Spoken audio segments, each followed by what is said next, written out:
오늘 주신 본문의 말씀 가지고 관용이라는 이름의 방임, 사랑이라는 이름의 방치, 정말 아픈 시대상을 이 말씀 가운데 설교하려고 합니다. 요즘에 좀 말씀이 재미없을 수 있고 힘들 수도 있고 교회를 말씀을 떠나가는 분들이 또 그래요. 목사님 우리끼리는 재미가 없다고, 그리고 너무 막 강하게 설교한다고. 근데 여러분, 이건 절대 강한 게 아니고 시대에 대한 정확한 진단이고 아주 신앙의 기본적인 상식인데, 입 다물고 있으니 너무 하향 평준화된 우리 영성은 이것을 버거워하는 거죠. 이유식만 먹고 바나나 우유만 먹던 사람들이 진짜 음식을 먹지 못하고 토해내는 이 불행한 시대 가운데, 원래 말씀의 제목 그냥 원초적으로 지려고 그랬어요. 이러다 다 죽어, 뭐 이런 설교 제목으로 지려고 했었는데, 이러다 다 죽어, 우리 자녀들 다 죽어, 이러다 이 시대 우리 교회들 다 죽어. 또 책도 써야 되니까 좀 고상하게 쓰는데, 관용이란 이름의 방임, 사랑이란 이름의 방치, 여러분 이런 헛된 이 시대적 가치에 함몰되고 여러분 노란하는 성도들 되지 마시고 깨어있길 바랍니다. 사랑, 관용, 이 시대가 가장 고결하게 여기는 가치들이고요, 이 세상은요 이런 가치들을 굉장히 좋아해요. 여러분, 누가 관용에 딴지를 걸겠으며 누가 자유라는 이름에 여러분 이견을 제시할 수 있겠습니까? 오히려 이것들의 이견을 제시하거나 딴지를 걸면 시대로부터 비난받아 마땅합니다. 그런데 오늘 이 설교는, 우리 교회는 세상이 너무너무 즐거워하고 좋아하는 이 관용이라는, 이 사랑이라는 가치에 딴지를 걸어볼까 하고요, 이것의 말씀을 근거로 한 이런 잘못됨에 대한 비판을 오늘도 정말 내어놓으려고 한다는 거예요. 어찌 보면 미움받을 수 있는 용기 가운데, 시대 가운데, 또 손가락질 당할 용기 가운데 선포되는 말씀이니 여러분만이라도 좀 지지하고 아멘으로 응원해 줬으면 좋겠습니다. 여러분, 자유 마음대로 해, 잘 될 거야. 관용, 그래, 그 모든 것을 좀 포용해줘, 용납해줘. 마음대로 허용하고 용납해야 한다. 이것이 시대의 세계관이고 세상의 가치관이고 이 세속적 교육관이라는 거예요. 하지만 우리는 신앙 가운데 이것이 얼마나 위험하고 우리 인간의 죄성, 악한 본성을 모르는 무책임한 말이며 비신앙적 가치관인지를 우리는 두려워하고 경각심을 가져야 된다는 거예요. 우리는 흔히들 사사시대를요, 이 사사시대 350년에 400년의 이 사사시대를 암흑의 시대라고 얘기합니다. 하나님께서 그들을 정말 이제 정말 너무너무 안타까운 마음에 침묵하시고, 오늘도 그들이 하나님을 등지고 떠나버린, 하나님과 관계없어, 하나님과 정말 그 아름다운 관계를 끊어버리고 오늘도 그들 될 수 있었던, 이스라엘 민족이 이스라엘 민족으로 살 수 있었던, 지금 그 모습으로 살아갈 수 있는 그 축복과 은혜의 모든 통로를 스스로 거세해버리는, 여러분, 이 영적으로 무지하고 무책임한 이 시대의 이 단편적인 한 가지 모습이 바로 이거예요. 그 시대는 어떤 시대였다고요? 하나님께서 침묵하시고 하나님의 말씀이 그들의 삶에 적용되지 못하고 하나님의 섭리와 목적과 이끄심이 아닌 민중, 인본주의, 인간의 이성과 지성이 시대를 이끌어갔던 그 시대는 여러분 영적으로 암흑 시대였는데, 그 시대의 자화상은 한마디로 자기 소견대로 살아가던 시대라는 거예요. 여러분, 이게 바로 관용이고 자유예요. 이 시대가 정말로 참으로 좋아하는, 여러분, 이 시대의 가치관이고 이 작금의 세계관이고 이 시대 세속적 교육관이 바로 관용, 자유, 이 소견대로 살아라, 네 마음대로 살아라, 네가 어떤 모습으로, 네가 어떤 모양으로 살든지 엄마 아빠는 너를 응원하고 언제나 네 편이야. 너 어디 가서 기죽지 말고 정말 너 마음껏 살아, 마음대로 살아.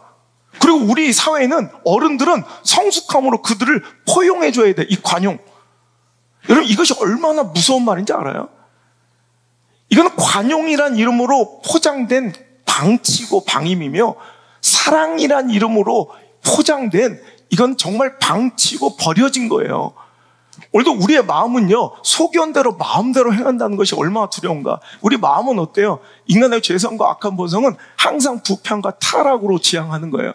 세상 사람들은 우리 마음과 자유는 이 억압에서의 속박은 항상 이 계몽, 어둠에서 빛으로 나가고 더 진보할 거라고 착각하지만 실은 마음의 지향점의 결말, 목적지는 어디냐면 여러분 예레미야서 17장 9절의 말씀을 보세요. 만물보다 거짓되고 심히 부패한 것이 뭐라? 마음이래요. 여러분 만물보다 거짓되고 세상의 모든 것보다 거짓되고 심히 부패한 게 뭐예요? 내 마음이에요. 그런데 마음대로 행해도 된다고요? 자기 소견대로 행하는 시대가 어떤 시대요? 암흑의 시대, 영적 암흑의 시대가 도래하게 된다는 거예요.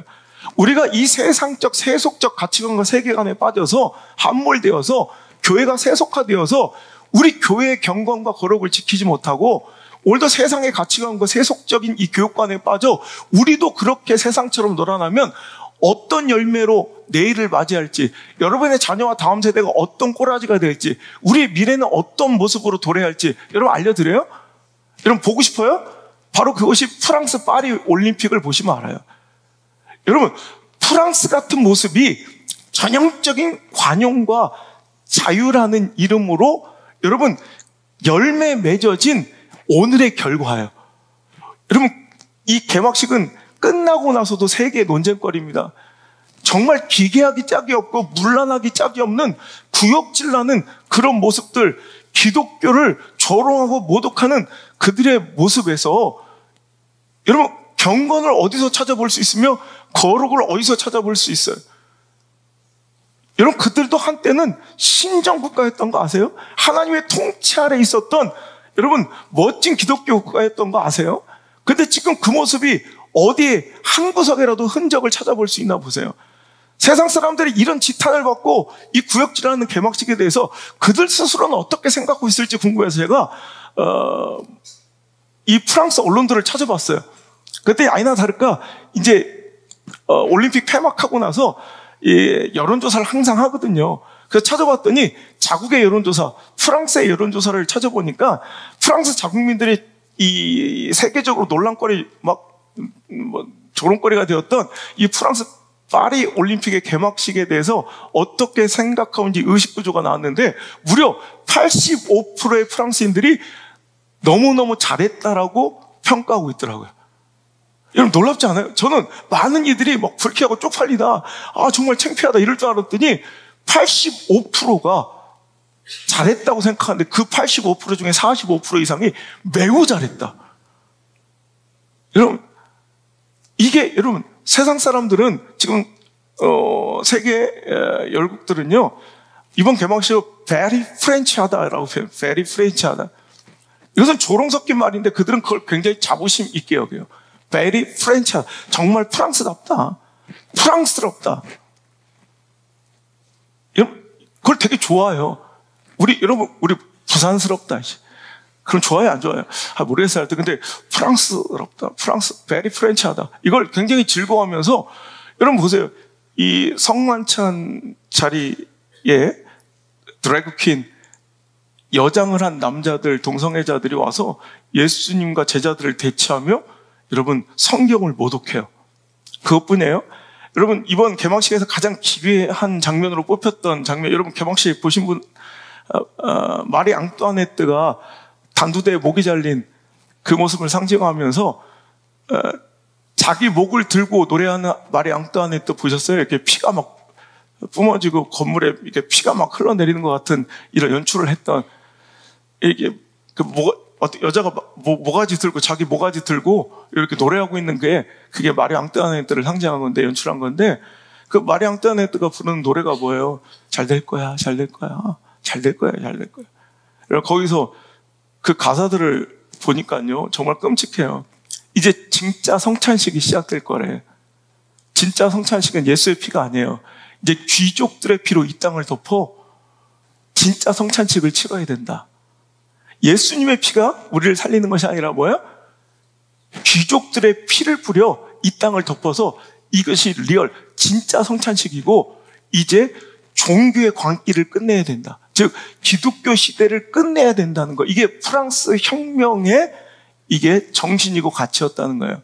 모든 속박됐던 것으로부터 자유하자.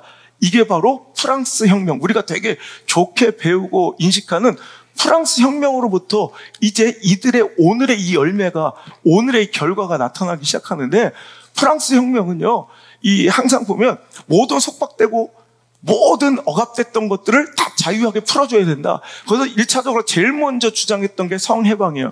여러분, 이 프랑스의 문란함이, 프랑스의 이 비도덕이 어디서부터 시작되느냐? 바로 거기서부터 시작되고 근원하는 거예요.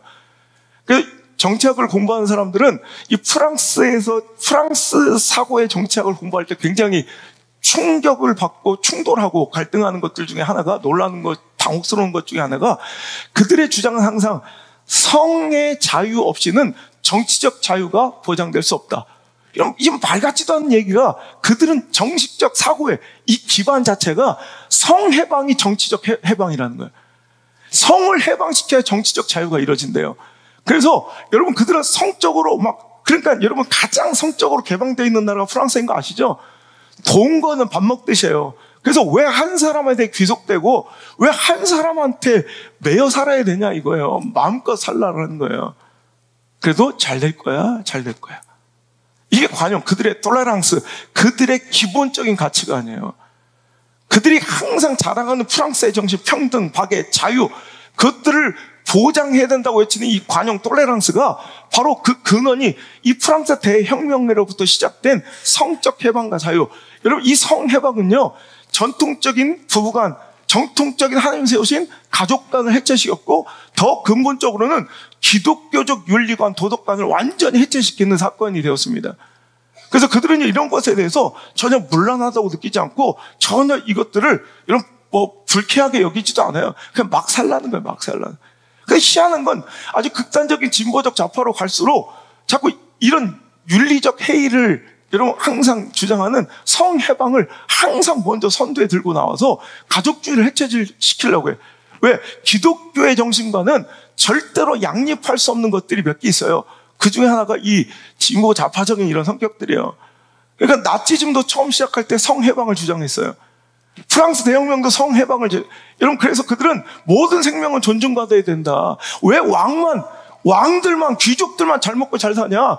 우리도 사람답게 살아보자. 그래서 단두대에 목을 자르고, 여러분, 이제 민중들이 봉기를 해서 천국을 꿈꿨건만 프랑스 대혁명 이후에 1800년도에 여러분, 프랑스의 삶은 지옥이었습니다. 그때부터 자유해진 그들은 자유라고 여겨지는 여러분, 그 모든 것들을 평등, 박애, 자유라고 일컬어주고 그 모든 것을 다 포용하고 수용해준다는 톨레랑스 정신으로 그는 어떻게 이제 그냥 성적으로 그냥 막 살아가는 거예요. 혼의 정사는 당연한 거고요. 혼전 순결은 꿈도 못 꾸고 그냥 무조건적인 성적 해방과 자유를 통해서 기존의 모든 전통적인 복음적인 하나님께서 주신 가족제대는 윤리는 완전히 도덕은 해체되어 가고요. 그래서 그 당시에 천국을 꿈꿨건만 모든 생명이 존중받는 아름다운 시대를 꿈꿨건만 여러분 현실은 어때요? 낙태가 밥 먹듯 행해지기 시작했고요. 여러분 이 가족은 깨지는 거, 남편은 바람피고 아내도 바람피고 그것도 어떻게 해서 자기 새끼 싸질러 나면 자식은 다 버려지고 당시의 기록을 보니까 태어난 신생아의 3분의 1 이상이 버려졌어요. 여러분 사회 계약론을 쓰고 이 프랑스 대혁명의 사상적 기초를 놓았다고 생각하는 장자크 루소도 자기가 어디 가서 그냥 싸질러 난 자기 아들 5명, 6명 이러면 다 길바닥에 고아원에 다 버린 사람이에요. 그가 주장하는 사회 계약론은 뭐예요? 사람은 원래 자유롭게 태어난 존재인데 지금은 어디에서나 사슬에 얽매여 있다. 그래서 해방돼야 된다는 거예요. 그것은 그 다음에 쓴 에밀이라는 교육학적 이 책에도요, 이 반기독교 정서가 굉장히 많이 묻어 있어요. 그는 어렸을 때 상처가 있어요. 그래서 젖먹이던 엄마가 죽어가지고 계모한테 살다가 굉장히 좀 이 불평등한 대우 굉장히 상처가 많았어. 외삼촌에 바뀌었는데 외삼촌은 기르다가 이제 다른 사람이 넘겼는데 그 집이 또 목사 가정이었는데 목사 가정에서 굉장히 안 좋은 일, 촛대인가 뭔가가 촛대는 저긴가? 장발장인가? 하여튼 뭐가 없어졌어. 뭐가 없어졌는데 그 딸내미가 걔한테 뒤집어서 장작으로 쏘가. 그래서 그 목사를 되게 싫어해요. 뭐 하여튼 그런 반기독교적 이 내면의 감성이 이 기초가 되는 거예요. 그 사람의 사상이. 그래서 굉장히 반인륜적이고 반도덕적이고 반신앙적 인물이 바로 장자클로 쏘입니다. 근데 그런 사람이 이 프랑스 대혁명의 사상적 기초를 놓았다니까. 그럼 어떻게 돼요? 이런 프랑스는 완전히 지옥이 되고 무질서에 이런 아노미 현상이에요. 완전히 여러분 그 결과가 이제 이어와서 지금 여기는, 그러니까 하나님이 계셨던 자리, 말씀이 통치했던 그 자리에 뭐가 들어온 거예요?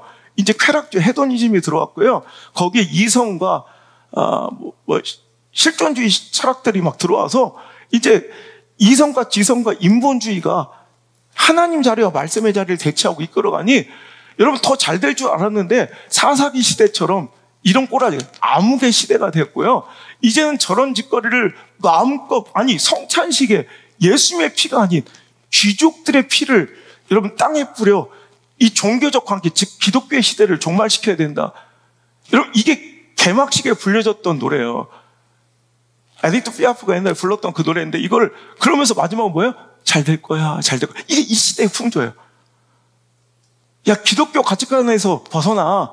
말씀 안에 구속받고 살지 마, 속박되고 살지 마. 사사시대처럼 오늘도 자유롭게 마음껏 살아. 우린 널 응원해, 지지해. 이게 관용이에요? 여러분, 이게 사랑이에요? 이게 자유와 평등과 박애예요? 여러분, 너무 공감해서 이런 심각한 표정을 짓는 거예요? 아니면 도대체 저 새끼가 뭐라고 하는 건지 알아듣지 못해서 이러는 거예요, 지금? 여러분, 다시 한번 말씀드리지만 성경은 무엇이라고 얘기하고 있습니까? 사람마다 자기 소견대로 자기 마음에 기쁘고 자기 소견에 옳은 대로 행하였던 시대가 사사시대인데 그 사사시대는 이제 거추장스럽게 자기를 옥죄이고 속박하고 있다고 생각했던 그 모세 율법들을 다 폐하고 이제 하나님이 다스리던 하나님의 목적과 뜻과 섭리대로 이끌어졌던 민족 역사와 개인 공동체 그 모든 여러분 이 견인력을 다 포기해버리고 이제 우리가 하겠다. 내가 하겠다 대신. 여러분 범죄 죄악은 뭐냐면 어떤 타락한 행위, 어떤 이 비도덕적 어떤 행위만 죄가 아니라 팀 켈러 목사님 이런 얘기하면 팀 켈러가 얘기하기를 죄라는 건 단순히 어떤 이런 부도덕한 행위가 아니라 하나님 자리에 다른 것을 대체하는 거. 하나님 자리에 내가 오르는 것이 다 죄다. 이게 죄의 본성이라면 여러분 사사시대는 하나님의 뜻과 말씀이 우리 인생을 견인해야 되는데 뭐가 됐어요? 이제 인본주의 모든 사람들의 절대다수의 공리주의와 내 관념대로 행하고 내 느낌대로 감정대로 정욕대로 욕심대로 행하는 이 모든 것들이 이제 선이 돼버리고 여러분 이게 자신들이 말하는 자유의 질서가 돼버린 거예요. 그러니까 어떤 시대가 와요? 사사시대에 도래했던 그 암흑처럼 이런 영적 암흑이 찾아와서 지금 감히 성경을 이렇게 모독하고 성찬식을 이렇게 드래그퀸 동성애자들로 모독하고 더 나가서 올드 여러분 개막식에 이런 말도 안 되는 노래를 불러대며 이제 기독교의 속박으로부터 벗어나야 된다고 그들이 노래하고 있는 것이 프랑스의 현실이라면 여러분 이제 우리도 만약에 이제 관용과 사랑에 한 이름으로 표장된 오늘 잘못된 말씀의 선포와 거기에 익숙해진 교회 생활 여러분 마음껏 해도 아무리 많이 해도 아무리 거기서 직분을 뭐라고 불려줘도 그것에 익숙해져 버리면 우리도 똑같은 미래를 여러분 맞이하게 될 준비를 하셔야 된다는 거예요. 내 자식들 다 죽고 다음 세대는 다 죽고 교회는 다 썩어 이게 다 없어진다는 거예요. 여러분 오늘도 우리는 어떤 상황 속에서도 성경이 말씀하는 바와 같이 오늘도 마음은 타락하고 부패한 것인데 그 마음 따라 살면 자기 소견에 오른 대로 그 마음이 이끄는 대로 살면 되겠냐는 거예요. 우리 마음은 늘 부패하다는 걸 인정하고 뭐 따라 살아야 돼요? 말씀 따라, 사명 따라, 목적 따라, 하나님의 섭리와 이끄심 따라 살려고 몸부림쳐야죠. 늘 우리의 마음은 사도 바울의 고백처럼 내 안에 있는 선한 것이 있는데 자꾸 악한 것을 행하는 내 마음을 자꾸 부끄럽게 생각하고 정말 두려움만 가지고 아파하며 고통스러워하며 내가 완벽하지 못해서 하나님 말씀대로 살아가려고 몸부림치는 그 행위가 있어야 하는데 이제 교회는 뭐야? 다 괜찮아. 다 잘 될 거야. 다 잘 될 거야. 오늘도 그들의 노래를 세상의 노래를 따라 부르며 뭐라고 하고 있어요? 괜찮아. 세상에서 누리고 싶은 거 다 누려. 그리고 주일날 교회만 나와서 11조만 잘 드려. 넌 잘 될 거야, 잘 될 거야. 그리고도 예수님을 누릴 수 있어. 천국소망 가질 수 있어. 이런 이 가짜 설교를 들어서는 안 된다는 거예요. 오히려 자기 소견에 자기 마음이 옳은 대로 이끌어가는 사람은 지옥과 같은 오히려 이 무질서에 빠질 수밖에 없고 폐역과 타락으로밖에 흐를 수 없다는 것을 성경은 분명하게 말씀하고 있다는 거예요. 여러분, 사람마다 자기 소견에 옳은 대로 행하는 것, 그렇게 살아가는 것은 일시적으로 기뻐지고 일시적으로 행복하고 일시적으로 자유를 만끽할 수 있을지 모르겠지만 그러한 자유는 반드시 폐역과 타락과 무질서와 방종과 방임으로 어둠과 지옥으로 여러분 이끄는 힘이 될 수밖에 없다는 거. 여러분, 결국 그런 개인이나 국가나 단체나 교회는 반드시 패망에 이르게 될 것이라는 경고가 성경의 분명한 메시지임을 기억하시길 바랍니다. 여러분, 우리가 그렇게 살았던 존재들이 이사야서 53장 4절의 말씀에 그는 실로 우리의 질고를 지고 우리의 슬픔을 당하였거늘 우리는 생각하기를 그는 징벌을 받아 하나님께 맞으면 고난을 당한다 하였다. 여러분, 그는 누구예요? 예수님이 누구 때문에? 우리 때문에 징벌당하고 우리 때문에 십자가에 달리시고 우리 때문에 채찍 맞으셨는데 우리는 하나님께 죄를 진 예수의 당연한 징벌이라고 생각하고 있지는 않냐는 거예요. 실은 그 징벌의 대상은 나였다는 걸 인정하라는 거예요. 5절의 말씀, 그가 찔림은 우리의 허물 때문이요 그가 상함은 우리의 죄악 때문이라. 그가 징계를 받음으로 우리는 평화를 누리고 그가 채찍에 맞음으로 우리는 나음을 받았도다. 자, 근데 중요한 건 그 다음 절에 6절 시작. 우리는 다 양 같아서 그릇 행하며 각기 제 갈 길로 갔거늘. 여러분 보세요. 오늘 우리는 참 말 안 듣는 양새끼들 같아서 오늘도 우리는 항상 그릇 행하고 어떤 길로 간대요? 제 갈 길로, 자기 소견에 자기 마음에 옳은 대로 갔더니 그 길이 다 무슨 길이에요? 여러분, 그 이성적이고 선한데 도덕적 윤리적 내가 내 자아를 제어하고 내 삶을 컨트롤할 수 있다고 생각했는데 가보니 거기가 그 종착역은 어디더라는 거예요? 항상 죄악이더라는 거예요. 그래서 우리는 죽어야 마땅한 존재가 되었는데 우린 죽지 않았어요. 왜? 여러분, 죄는 반드시 뭐예요? 죄의 삭은 사망이에요. 죄의 삭은 사망인데 그럼 우리가 그 사망을 감당해야 되는데 그 사망의 값을 대신 치르신 분이 있으니 바로 그 예수 그리스도라는 거예요. 예수님이 그 사망의 값을 대신 치렀어요. 우리가 왜 그 사망의 값은 왜 치러져요? 예수님의 사망의 값을 치른 거 아니라 우리 인류의 사망의 값을 대신 치러주신 거예요. 우리는 왜 그 사망의 값을 치러야 되는 존재가 됐느냐? 내 마음에 원하는 대로 살아갔기 때문에. 그릇 행하며 내 소견에 오른 대로 제 갈 길로 가면 반드시 죄고 죄의 삭은 결론은 반드시 사망이다. 근데 우리는 참 감사하게도 은혜롭게도 그 죄의 삭을, 그 죄의 모든 책임을 여러분 그 예수께서 담당해 주셨다는 거예요. 하나님께서 우리에게 묻지 않으시고 그 죄의 삭을, 그 사망의 값을 예수님 독생자에게 치르게 하셨다는 거예요. 그 은혜 받은 자들의 모임이 교회라는 거예요. 그래서 교회는 이 꼬라지로 살면 다 죽는 거예요. 이제 그 은혜를 기억하고 망각하지 말아야 된다는 거예요. 이제 우리가 해야 될 일은 뭐냐면 내 죄의 삭을, 나는 내 마음대로 살 테니 교회는 관용하고 내 마음대로 살 테니 하나님은 사랑이시라. 그 모든 죄악을 다 덮어주시고 허물을 다 덮어주시고 나의 모든 죄의 삭의 결론인 사망은 계속해서 예수님 치러주세요가 아니라 이제 그 사망의 값, 내가 치러야 될 사망의 값을 하나님께서, 죄의 결론의 값을 하나님께서 치르셨으니, 예수께서 치르셨으니 나는 이제 내가 내 마음의 소견에 옳은 대로 살아가고 싶은 악인들의 꾀, 죄인들의 길, 오만한 자들의 자리에 앉지 아니하고 오직 하나님의 말씀을 즐거워하여 주야로 그 말씀을 묵상하며 하나님이 선하시고 기뻐하시고 온전하신 뜻이 무엇인지를 깨달아 자기를 부인하는 거예요. 상황을 부인하고 감정을 부인하고 관계를 부인하고 정욕을 부인하고 그 탐심을 부인하고 게으름과 그 부도덕과 부정직한 마음들을 다 부인하고 여러분 타락하고 싶은 이 내 안의 죄성을 부인하고, 이게 자기 부인이에요.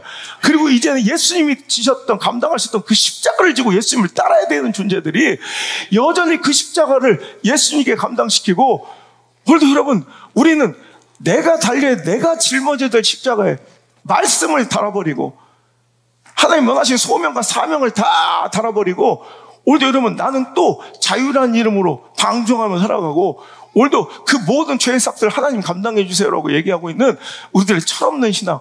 아니, 이거는 잘못돼도 단단히 잘못된 우리들의 신앙의 모습은 아닌가. 그래서 교회는 그것을 허용하기 시작해요. 그걸 관용이고 사랑이라 포장하면서 괜찮아. 교회만 나요.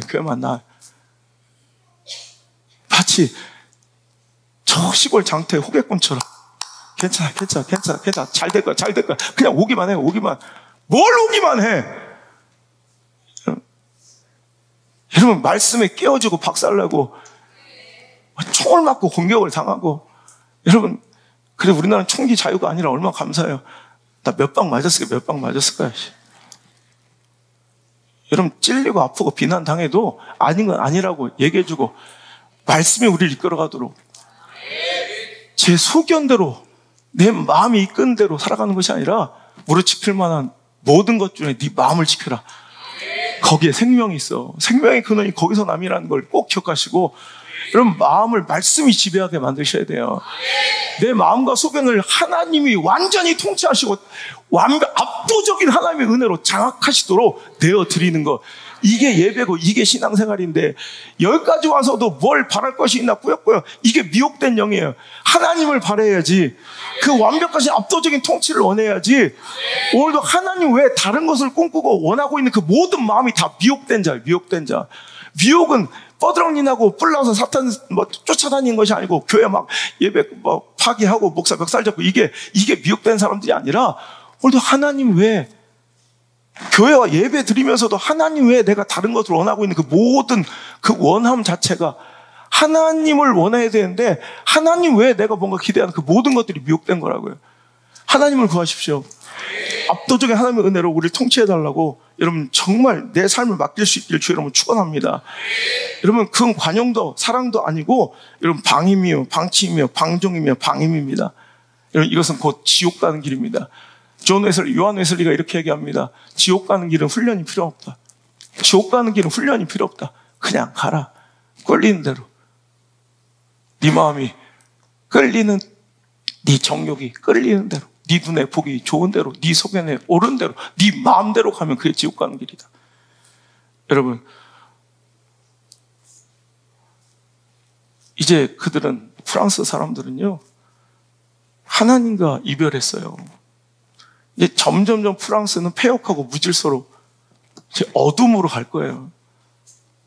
너무 웃기잖아. 그렇게 자유를 외치며 평등, 박애, 자유, 그 모든 것을 톨레랑스 관용해야 된다 여기면서 성적으로 해방돼서 마음껏 살아라, 동성애 마음껏 즐겨라, 이렇게 주장한 이들이 동성애를 가장 극악하게 여러분 반대하고 징벌하는 이슬람은 또 괜찮아. 다 받아들여. 너무 웃기지 않아요? 프랑스의 정신이 뭐냐면 하나님과만 이별하면 되는 거예요. 이게 죄성이에요. 이게 악한 우리의 본성이에요. 자기들은 자유하고 모든 것에 평등하다고 박애라고 얘기하지만, 모든 것들을 사랑한다고 얘기하지만, 아니에요. 하나님만 사랑하지 않아요. 웃기죠? 이슬람이 가장 이 성적인 것이나 동성애 가장 보수적인데, 이슬람은 또 괜찮아. 무분별하게 막 다 받아들여요. 그래서 지금 프랑스의 이슬람주의자들이 공공연하게 인터뷰하는 내용을 보셨습니까? 앞으로 향후 몇 년까지 프랑스를 이슬람 국가로 만들겠다. 이게 공공연한 인터뷰예요. 지금 신생아, 그것도 그럴 것이, 지금 태어나는 신생아 이름 등록하자, 호적 등록하는 걸 봤더니 신생아에 가장 많은 이름이 마호메트래요. 마호메트. 그러면 지금 그렇게 되어가는 거예요. 무질서로. 오히려 여러분, 천국, 그렇게 하면 천국 될 거라고, 자기 소견대로 자유하게 살아가면 천국 될 거라고 믿었잖아요. 그때 이러면 생명이 존중받아요? 아니요. 다 물러나죠. 자녀들은 버림받고 가족은 해체되고, 여러분, 이 생명은 태어나지 못한 채로 낙태당하고, 지금 이게 바로 그들이 그렇게 주장하고 그들이 그렇게 자랑스러워하는 자기들의 가치관, 자기들의 세계관, 평등, 자유, 박애, 그 모든 것을 포용한 톨레랑스, 관용, 이 결말. 여러분, 우리가 그것을 받아들이고 오늘도 이 세속적 가치관과 시대, 작금의 세계관을 받아들이면, 이런 교육관으로 내 자녀 다음 세대를 교육하면 우리가 맞이해야 될 내일이라는 걸 분명히 알고 여러분 선택해야 될 줄 믿습니다. 메시지 첫 번째 교훈은 이것입니다. 그러니 어떻게 된다? 자유? 진정한 자유를 원한다면 말씀, 진리 안에 거하는 것이 진짜 자유입니다. 요한복음 8장 32절 진리를 알지니 진리가 너희를 자유롭게 하리라. 아멘. 진짜 진리가, 여러분 진짜 자유는 뭐예요? 진리를 아는 거예요. 예수님을 알고 그 말씀 안에서의 자유가 진짜 자유인 것입니다. 여러분 세상은 뭐라고 해요? 그 말씀 안에 있는 것이 억압이라고 얘기해요. 그 속박이라고 얘기해요. 그 종교적 관계를 끝내고 기독교에서 탈피해야 된다고 얘기해요. 그래서 지옥을 스스로 또 만들어가고 있어요. 하지만 진짜 자유는 뭐예요? 말씀 안에서의 자유. 예수 그리스도의 그 은혜를 입은 자들의 행복한 자유. 한용운이 고백했던 복종이란 시, 사람들은 복종을 싫어하지만 난 복종이 좋습니다. 왜? 사랑하는 사람들에게 내가 사랑하기에 자발적인 복종은 그건 행복이라는 거예요. 그래서 김종서가 노래했죠. 찬송가 452장. 아름다운 구속. 구속이 어떻게 아름다울 수 있어? 그런데 우리는 그 아름다운 구속, 행복한 구속을 맛본 자들이에요. 우리는 내 죄를 대신하여 예수님께서 그 사망의 값을 지불하셔서 나를 살린 저 십자가 앞에 서면 난 눈물밖에 나오지 않는, 정말 나는 죽어야 마땅한 죄인인데 그 은혜를 나에게 주셨습니다. 하나님과 체결된 그 은혜의 약속 때문에 나는 그게 너무 감사해서 무엇이든 할 수 있는 자가 된 거예요. 어떤, 여러분, 종교적, 도덕적, 윤리적, 사회 질서를 지킬 수 있는 준비가 자발적으로 생성된 사람들이 바로 이 은혜 입은 자들이에요. 그러니까 진리의 자유를 누려야지, 여러분 세상에서 방정하고 방임하는 무질서한 저 타락과 폐역의 자유를 진짜 자유라고 착각해서는 안 된다는 것입니다. 여러분, 하나님의 말씀이 싫다는 것, 이게 프랑스인들의 얘기.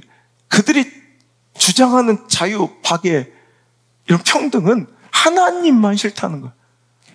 말씀만 아니면 된다. 성경만 아니면 된다는 거. 이게 무슨 자유고, 이게 무슨 평등이고, 이게 무슨 박애입니까? 하나님만 떠나면 살 것 같다는 거예요. 이게 바로 이 시대의 선악과였다는 거예요. 여러분, 그 결과가 지금, 여러분, 이제 점점, 이건 아무것도 아니라, 프랑스, 앞으로 보십시오. 더 타락하고, 더 무질서한 세계로 들어가고, 이제 더 나가서는 이제 이슬람에게 잠식당하는, 여러분 역사 속에서 사라질 수도 있습니다. 이게 무슨 행복이고 이게 무슨 천국이에요. 하나님을 떠나면요, 잠깐 행복하고 잠깐은 자유롭고 뭔가 잠깐은 기분 좋은 것 같지만 그 결과는 사사시대의 암흑처럼, 여러분 내 갈 길로 가는 그릇된 길을 행하는 양처럼 후회할 일을 자초하고 패망의 길을 결정 져놓고 걸어가는 발걸음을 기억하고, 우리의 인생의 모든, 우리 가정의 모든, 우리 교회의 모든 견인력, 우리를 이끌어가는 힘은 예수 그리스도의 은혜와 말씀만 되기를 주 예수 그리스도의 이름으로 축복합니다. 하나님 말씀만 싫고 자신들은 속박하고 억압하고 있는 것 다 죽이고 없애버려서, 여러분 그때 노랫말도 막 살벌하잖아요. 그 귀족들의 피를 뿌려버리고, 우리를 억압했던 이 귀족들, 종교인들 피를 막 뿌려버리고 가로등에 매달자 막 이런 노래예요. 그리고 마지막엔 잘 될 거야, 잘 될 거야. 이거 사이코패스 아닙니까? 사이코패스. 그 대신 그들은 하나님의 말씀을 다 찔러 쪼개고 다 찢어버리고 다 너덜너덜 길바닥에 내던지고, 그 대신 뭐 하자는 거예요? 내 소견대로, 내 관능대로, 내 욕망대로, 내 느낌대로, 내 감정대로, 내 욕구대로 그렇게 자유롭게 살아보겠다는 선언. 그 선언의 결과가 천국이 아닌, 여러분 영적으로 깨어있는 사람이 볼 땐 저게 지옥이지 저게 천국입니까? 근데 여러분 이 시대는요, 그 프랑스적 사고와 프랑스적 이런 모습들을 굉장히 콜하게 봐요. 멋있어 보이고 굉장히 세련되게 보는 이 시대의 타락성이에요. 이런 가운데 그것을 역기화할 줄 알고, 그것과 영적으로 충돌할 줄 알고, 그것을 보면 구판에 가고, 여러분 절에 갔을 때만 튀어나오는 막 구역질처럼 영적으로 받치고 구역질 나는 이런 그런 인생들이, 그런 진짜 살아있는 신앙들이 돼야 할 줄 믿습니다. 프랑스의 실패와 타락은 하나님의 자리에 그 쾌락, 헤도니즘을, 내 감각을 믿고 그 감각대로 모든 것을 결정하고 행동하는 것이 옳다는 내 소견대로 살아가고 싶다는 이 실존주의 철학, 이것들이 하나님 자리를 말씀 대신 차지하고 있다는 것, 여기서부터 이런 역겹고 구역질나는 열매를 이제 맺게끔 뿌리내리고 씨 뿌리기 시작했다는 거 기억하시고, 오늘도 내 마음에 말씀보다도 내 욕구와 감정, 내 관계 따라 선택하고 결정하는 사람, 이거 쉽게 하는 사람들 있죠? 이거 반드시 그 다음 열매는, 여러분, 다음 자식 새끼들 열매는 어떤 것이 맺혀질지를 우리는 정말 두려워하는 마음으로, 여러분, 우리는 생각하고 두려워할 줄 알아야 돼요. 여러분, 이거 내 관념대로, 내 느낌대로, 내 감정대로 하겠다는 거예요, 말씀보다. 그 결과가 이거라니까. 그렇다면 우리도 똑같다는 거예요. 여러분, 하나님 대신 무엇을 놓든, 인간은 채워지지 않은 빈 마음, 빈 영으로 살지 않아요. 하나님을 이 안에 버리면, 여러분, 어둠이란 게 뭐예요? 빛이 없는 공간이 어둠인 거죠. 여러분, 하나님이 계시지 않은 이 모든 불신앙의 공간은 반드시 다른 것으로 채워지는데, 그것이 쾌락이었고요, 그들의 실존주의 철학이었고요, 그들의 이성이고요, 인본주의였고요, 뭐 제국주의, 막 이런 더러운 것들이 들어와서 뭔가 채워보려고 했지만 헛헛해지고 안 되니까 막 더 해보는 거예요. 더 관능대로, 더 관능적으로, 그냥 민감하게 그냥 내 욕정대로, 욕망대로 그냥 다 해보는 거예요. 여러분, 그 대신, 이 쾌락주의가 잘못됐나? 그러니까 중국은 그 대신 이제 유교적 도덕을 한번 넣어봤더니 그것도 안 돼. 강압적이고 기계적인 이 도덕은, 여러분, 윤리의식은 여러분 억지로 하다가 사람 안 보면 또 반드시 튀어나오게 돼서 여기저기서 똥 놓고 막 이런 사태가 벌어지더라는 거예요. 여러분, 그런데 여러분, 미국의 아름다운 민주주의가 여러분 많은 세계인들의 집중을 받았을 때가 있어요. 이렇게 변질되고 타락한 유럽, 또 막 공산주의가 판을 치는 이런 세대 가운데 정말 이제껏 경험하지 못했던 민주주의의 찬란한 공화국의 꽃을 피우는 이 미국의 모습은 사람들에게 경탄과 경의를 금하지 못하게 만들었다는 거예요. 처음에 유럽인들은 미국을 무시했던 거 아시죠? 여러분, 유럽에서 어떻게 보면 도망쳐 나가, 어떻게 보면 유럽에서 쫓겨나가 세운 어떤 신생국가 정도로 유치하게 여겼던, 천박하게 여겼던, 무시했던 미국이 찬란한 아름다운 문명과 민주주의의 꽃을 피우자 유럽인들을, 지식인들은, 이 학자들은 놀라기 시작했어요. 이 알렉시스 토크빌이라는 사람이 쓴 이 앙시안 레중과 프랑스 혁명에 보면, 그는 이 프랑스에 없는, 프랑스에 막 이제 뭔가 잘못되어가는 이 현상, 이 타락과 부패와 오염과 막 가족주의 해체와 막 이런 생명 존중이 없어진 것과 이 부패함, 이 문란함, 이런 곳에서 가족들은 막 고아들로 버려지고 자식들은 버려지고 막 이 바람 피고 신뢰는 다 사라져 버리고 막 성병은 올망하고 이런 세계 가운데서 이상하게 미국은 아름답게 번영하는 그 모습을 보면서 놀란 거예요. 그러면서 그가 얘기하는 거예요. 결론은 자유는 도덕성 없이는 세워질 수 없고 도덕성은 신앙 없이는 세워질 수 없다라는 결론을 내리게 된 거예요. 미국의 민주주의라는 책에 보면 영국, 프랑스에도 없는 위대한 문명을 만들고 있는 미국을 보면서 이 토크빌은 나는 미국의 천재성을 알지 못했다. 미국 전역 곳곳에서 들려오는 교회 설교를 듣기 전까지는 이라는 결론을 내립니다. 미국이 다른 점이 뭐였다는 거예요? 미국은 모든 것에서 자기들보다 열등하고 미천한 줄 알았더니 그들의 천재성이, 그들의 탁월함이 있더라는 거예요. 뭐예요? 전국 곳곳에서 교회에서 들려오는 그 설교가 그들의 원천이고 힘이었다는 거예요. 즉 미국은요, 무엇 때문에 오늘날의 미국이 있느냐? 바로 교회에서 선포되었던 강력한 복음의 메시지, 그 설교가 바로 미국의 오늘날의 힘이었고요. 오늘날 그들이 그들됨으로 서 있을 수 있는 패권 국가로서 설 수 있는 유일한 원천이 바로 이 하나님의 말씀이었다는 거예요. 그 말씀으로 돌아와야 삽니다. 진정한 자유는 진리 안에 있는 것이고 그 말씀 안에 있는 거예요. 그래서 이런 미국 2대 대통령 존 아담스는 우리는 기독교 없이는 절대로 민주공화국을 이룰 수 없다. 즉 우리가 민주공화국을 이뤄가기 위해서는 반드시 뭐가 필요하다? 기독교가 함께 가야 된다. 자, 그러면 오늘날의 작금의 미국의 모습을 보세요. 미국이 이상해져 가죠. 미국의 그 좋았던 가족주의가 해체되어 가고 미국의 가장 자랑스러웠던 공권력에 대한 그 권위 존중이 없어져 가는 거 아시죠? 개판되죠, 미국이. 그게 뭐에서 문제되고 있느냐. 자, 오늘도 지금 미국이 민주주의가의 모델이고 표상이었는데 미국의 민주주의가 지금 소멸되고 상실되고 가는 그 모습을 보면 여러분 다른 데서 찾을 게 아니에요. 트럼프가 문제가 뭐 바이든 문제가 아니에요. 뭐가 문제냐면 실은 설교와 말씀이 사라져가고 있는 거예요. 진짜 설교와 말씀이 사라져가고 기독교가 사라져가니 미국에서 기독교가 사라져가니 민주도 사라지고 공화국도 사라지는 거예요. 여러분 미국 가보면요 정말 좀 좋은 점이 있어요. 미국 가면 저도 홀딱 반했다니까. 속을 뻔했다니까. 저기 가면 난 내가 추구하는 그런 사회적 모습과 너무 닮았어. 나 한국에서 있을 때 너무 좀 무례한 사람들 많이 보면서 저랑 같이 어디 다니는 사람들은 알 거예요. 제가 서빙 나오면 아무리 어린 친구들 고맙습니다.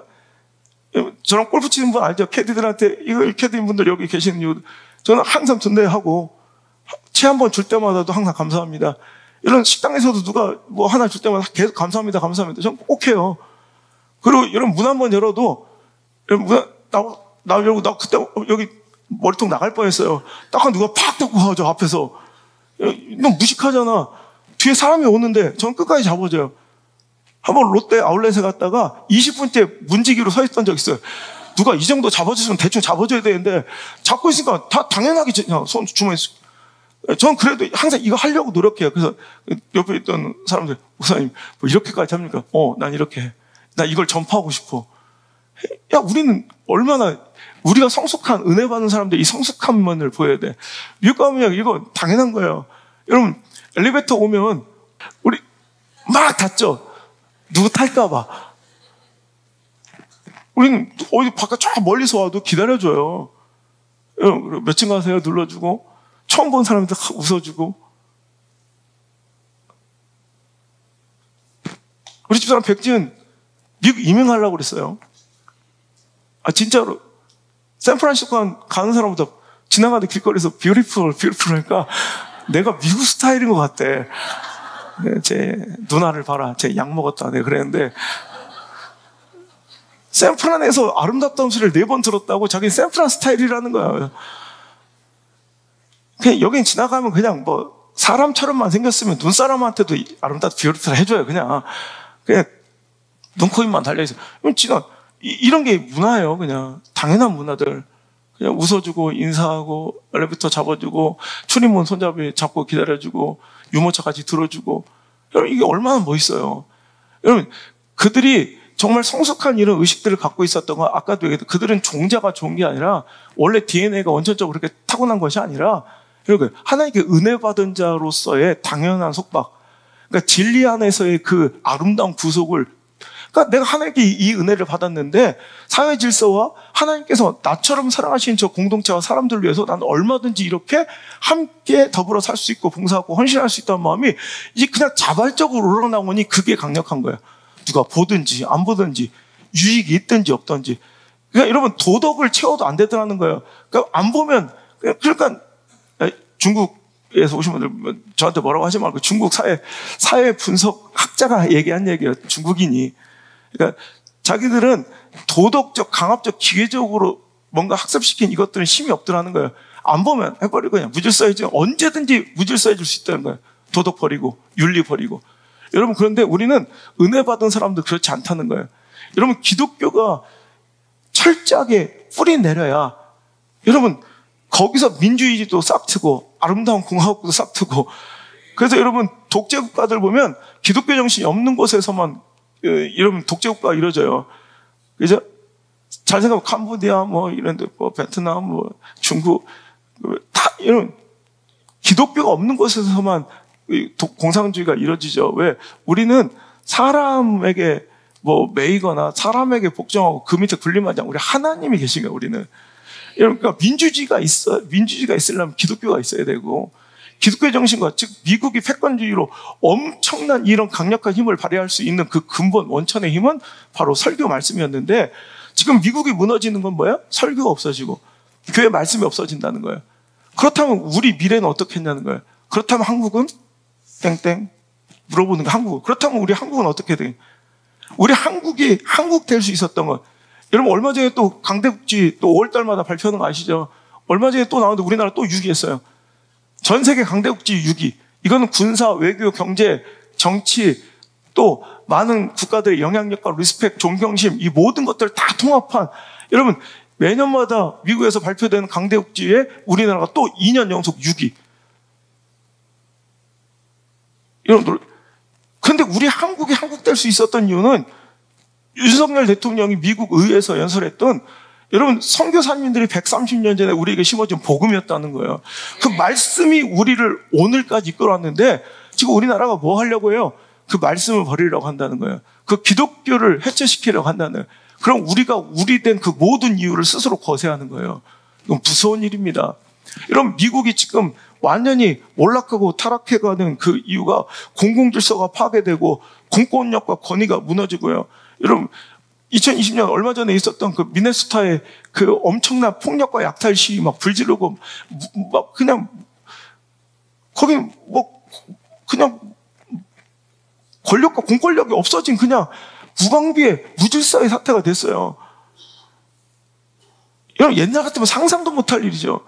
지금 미국에 여러분 동영상 한번 찾아보세요. 나이키 매장이나 캘리포니아주 이게 진보적 좌파들이 이렇게 관용과 사랑이라는 정신으로 공권력을 잘 행하지 않는 그런 곳에서 어떤 일이 벌어지는지. 나이키 애플 매장은요, 아예 그냥 떼강도들이 요입당하고 줄 서고 있다가 그냥 오라락 돌아서 막 걷어가도 시큐리티나 어떤 사람들도 점원들도 손대지 않아요. 그냥 피하라는 게, 그냥 아무도 손대지 말라는 게 그게 원칙이에요. 그 매뉴얼이에요.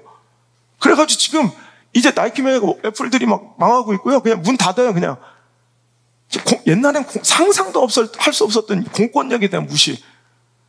지금 제가 이번 샌프란시스코 갔을 때 놀라운 일들을 봤는데요. 샌프란시스코의 중심가에 유니온 스퀘어라고 있어요. 아주 샌프란시스코 다운타운의 가장 중심가예요. 아주 많은 관광객들이 찾아오고 막 상권이 뭐 우리나라의 강남 같은데요. 근데 거기에 가는데 재작년 4년, 3년, 2년, 작년 또 달라지는 거예요. 글쎄 가는데 공실이 그 최고의 상권 샌프란시스코 핵심 노린자 땅 최고의 자리에 그 길거리에 모든 가게들이 다 공실에 매매, 세일 다 나와 있어. 공실로 다 비어 있는 거예요. 왜 그랬더니 이게 더 이상 사업을 못 한대요. 이 강도들 그냥 이게 뭐라고 그럴까요? 그냥 대놓고 도둑질을 하는, 대놓고. 그러니까 거기에 보면 메이스라는 그 유명한 쇼핑몰이 있어요. 백화점. 그것도 이제 며칠까지만 이제 영업하고 이제 중단합니다. 그 메이스 백화점까지도 문을 닫더라니까. 지금 아마 닫았을 거예요. 그때 내가 보고 왔으니까. 그럼 이거예요. 샌프란시스코 재팬타운, 다운타운의 재팬타운에 이 30년 동안 영업했던 가장 잘 되는 마켓, 대형 마켓, 세이프웨이란데, 세이프웨이. 근데 세이프웨이가 원래 4월달에 문 닫기로 했다가 조금 연장해서 9월달인가 10월달까지 하고 이제 문 닫는데요. 30년 동안 그 모든 주민들의 모든 그 마켓, 많은 사람들의 그 편의를 제공하고 그 추억이 쌓였던 세이프웨이가 문 닫아. 왜? 하도 노숙자, 홈리스들이 하도 도둑질을 많이 해서. 근데 뭐 하나도 다 쇠사슬로 묶어놓고, 여러분 가서 본 앞에서 훔쳐가 주머니 넣어도 그 주머니를 확인하거나 가방을 열어보라고 하면 인권 침해로 고소를 당해요. 그럼 한참 동안 법정 소송을 해야 되고, 그 인권에 대해서 네가 뭔데 내 마음대로 한 행위에 대해서 네가 이 가방을 검색하냐. 그걸 한번 고소당하면요 엄청난 벌. 차라리 그 샴푸 날리는 게 낫지. 그래서 이제는 매대에 물건들이 별로 없고요. 와가지고 사람들이 막 주워 담아가요. 그래서 말을 못해. 그러니까 영업은 잘 되는데 부도가 나는 가게들 속출해서 제가 그래서 거기 지금 알아봤어요. 바로. 그랬더니 지금까지 이 샌프란시스코 역사상 공실률이 최고가 나는데 무려 30%가 공실률이에요. 여러분, 건물의 30%가 공실이에요. 공실. 이제 이런 지옥처럼 변한 이 무질서가 이게 좋아, 이게 자유고, 이게 인권이고, 이게 평등과 박애고, 이게 행복이에요? 여러분, 공실이 된다니까. 이런 재팬타운, 거기 한국인들이 많이 살아요. 근데 우리 잘 아는 김영 목사 있죠. 그 교회, 예수님 교회 바로 앞에 세이프웨이 있는데, 역설적이게도 세이프웨이인데, 안전한 길인데 가장 위험한 길이 돼 있어요. 그 앞에 노숙자들의 똥밭에 노숙자들이 와가지고 아무거나 와가지고 그냥 집어가는 거야. 그러니까 장사는 매출은 너무 좋은데 그냥 뭔가 차라리 장사 접는 거, 비즈니스 다 접어서 공실률이 역대 최고 30%에 육박했고요. 보니까 2023년도 업데이트된 자료에 보니까 비워진 건물이 무려 이 다운타운, 샌프란시스코 다운타운 안에 615개예요. 615개. 여러분, 샌프란시스코에 그 집값이 얼마나 비싼지 모르죠. 여러분, 진짜 집값이 세계에서 최고예요. 그 샌프란시스코에 615개 건물이 비어 있는 거예요. 이게 자유와 관용이란, 사랑이란 이름으로, 인권이란 이름으로 모든 방종과 방임, 그 모든 것들을 방치했을 때 나타나는 지옥과 같은 세상이에요. 제가 호텔 숙소에서 나와서 좀 거의 위험해서 원래 못 돌아다니는데 엄마 아버지 모시고 가서 밥이 떨어져가지고 할 수 없이 배고프다고 그러니까 있을 때 좀 먹지, 배고프다고 나가서 사오라고 목숨 걸고 나가. 그래서 혼자 나가서 그 편의점에서 혼자 나가서 좀 위험하니까 나오지 말라고 저만 혼자 가서 세븐일레븐에서 뭔가 먹을 걸 사는데 너무 웃긴 일이 노숙자가요, 자기 집을 아예 갖고 들어왔어. 자기 집은 거의 자전거 아니면 이 카트 훔친 거 있죠. 그게 자기 집이잖아. 그 자전거 채로 그 안에 들어오더니 내 앞에서 막 이렇게 주섬주섬 집어넣어. 막 그냥 쇼핑하듯이 너무 여유로워. 콧노래 부르면서. 그리고 가방을 딱 닫아. 그리고 그냥 나가려니까 그 인도 사람이 주인이었는데, 당신 어디 가냐? 내가 다 봤다. 뭘 봤냐? CCTV가 여기 있다. CCTV가 내가 다 보고 있었다. 근데 당신 그 말에 책임질 수 있어. 막 싸움이 난 거야. 인도 사람들 대단하거든요. 그런데 당신 책임질 수 있을까? 근데 영상으로 봤다 했더니, 그러면 정확한 영상의 근거를 가지고 그때 자기한테 다시 찾아오면 자기가 인정해 주겠대. 그러면 막 불쾌. 근데 그거 손 못 대요. 그 점원이 막 오니까 그 주인이 그 손 대지 말라고 그러더라. 손 대는 순간 고발당, 고소당. 그러니까 아니 지가 집도 없는데 언제 어디로 찾아가? 이동식 주택인데, 근데 되게 막 진지하게 다시 한번 확인해보고 나를 우리 집으로 오래. 그러더니 나가. 그럼 내 바로 앞에서 이런 일이 벌어지니까 너무 어이가 없더라고요. 저렇게 죄 지은 사람이 당당할 수 있는, 저렇게 도둑놈들이 이제 공권력이 오히려 공권력은 뒤로 법 질서가, 법 체계가 작동되지 않는 그런 데를 바로 여러분 지옥이라고 하고, 여러분 아노미 상태라고 하는 거예요.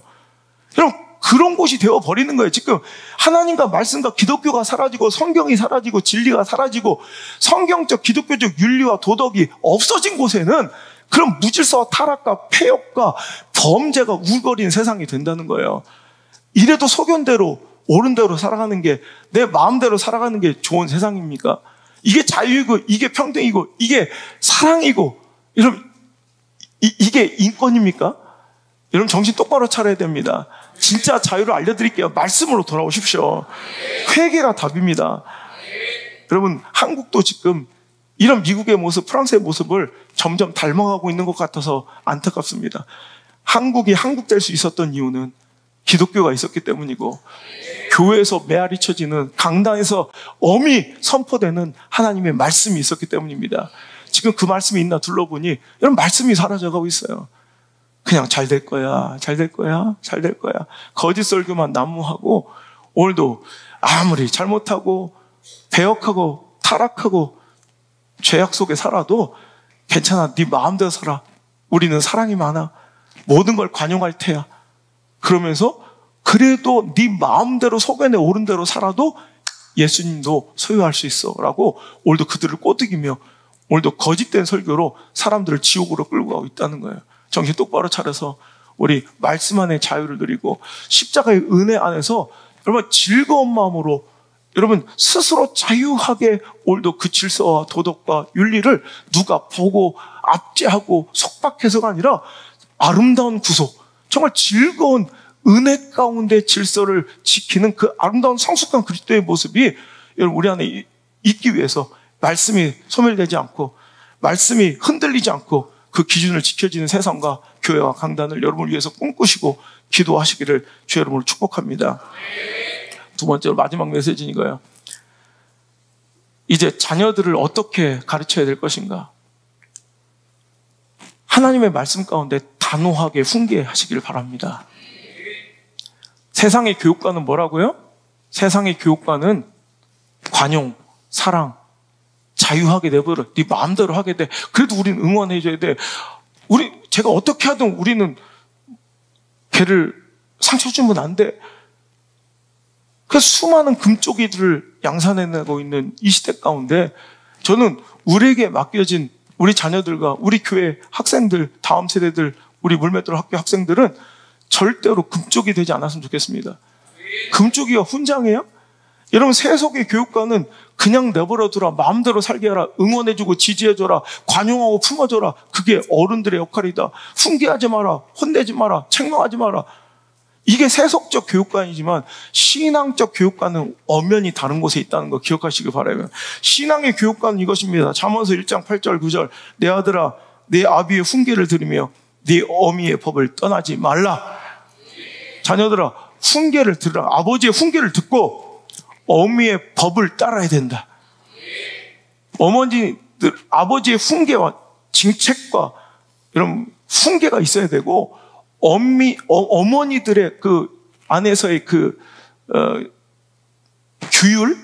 법칙, 가정 안에서의 어머니가 요구하는 질서 잘 지키는 우리 자녀들 되길 바라고, 아니 자녀들은 문제가 아니라 부모들이 그렇게 가르쳐 줄 수 있어야 돼요.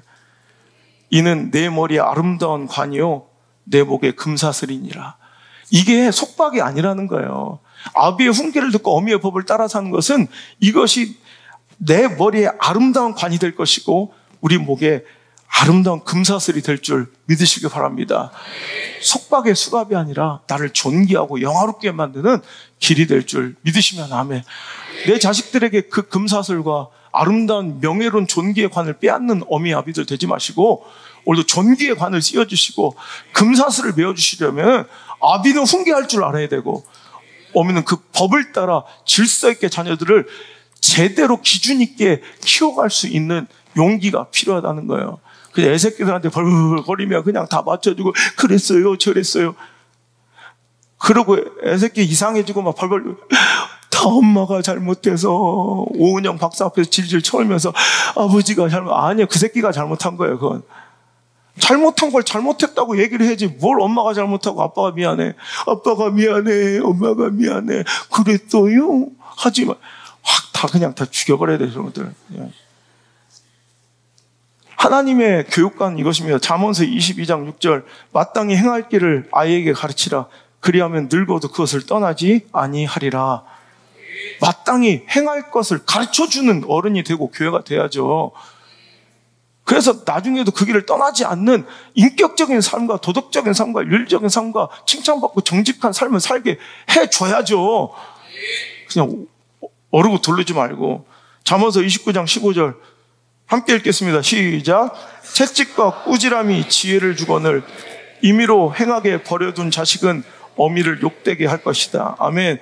뭐가? 채찍과 꾸지람이 지혜를 주는 거야. 물론 막 폭력적으로 감정적으로 애들 때리고 그러면 안 돼. 그건 분명히 잘못된 거예요.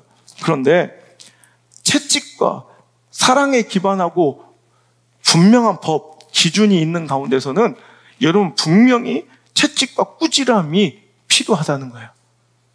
애들 보면 너무 못되게 굴고 비인간적으로 구는데도 채찍과 훈계를 매를 들지 못하는 사람들, 이거 나중에 어미의 욕이 되고 당신의 욕이 되는 거예요. 수치가 될 줄 여러분 꼭 기억하시길 바라요. 그 결과는 당신이 맞아요. 누가 해도. 제가 목회 20년 하면서 내가 그렇게 이대로 두면 안 된다고 몇 명을 내가 경고했는데 그거 듣지 않고 지금 애비의 수치가 되고 어미의 모욕이 되고 나중에 돌이킬 수 없는 결과를 막 울고 불고 나중에 찾아와서 이게 필요 없어요. 자기가 선택한 결과를 자기가 맞이하는 건데. 여러분 17절 29장 17절 시작. 네 자식을 징계하라. 그리하면 그가 너를 평안하게 하겠고 또 내 마음에 기쁨을 주리라. 여러분 오히려 나한테 평안을 주기 위해서 그냥 다 관용하고 다 사랑하고 허용하고 용납할 것이 아니라 오히려 나의 평안을 기대한다면 아이를 징계하라는 거야. 우리 엄마 아빠가 얼마나 지금 즐겁게 이 말씀을 듣고 있는지 몰라요. 내가 너를 그렇게 빗자루로 두드려 패서 인간 된 것이다. 내가 너를 그때 학교 가고 가출한 있었었는데 지금 거기도 목사님 아들인데 만실이라고 학교 퇴학 맞고 인천의 횟집에서 일해서 가와사키 다 500cc짜리 오토바이 타고 내려와서 의리를 지킨다고 시험 기간에 학교를 안 가고 오락실에서 있다가 아버지한테 걸려가지고 그날따라 그 넓은 오락실에 아무도 없어서 아버지 활동 공간이 충분해서 아버지가 20몇 년 만에 돌려차기로 그냥 후려쳤는데 나는 피해가지고 마실에 맞아가지고 그냥 그 자리에서 기절하고 그때 그 돌려차기와 뒤차기가 너를 이 자리에 오겠다 막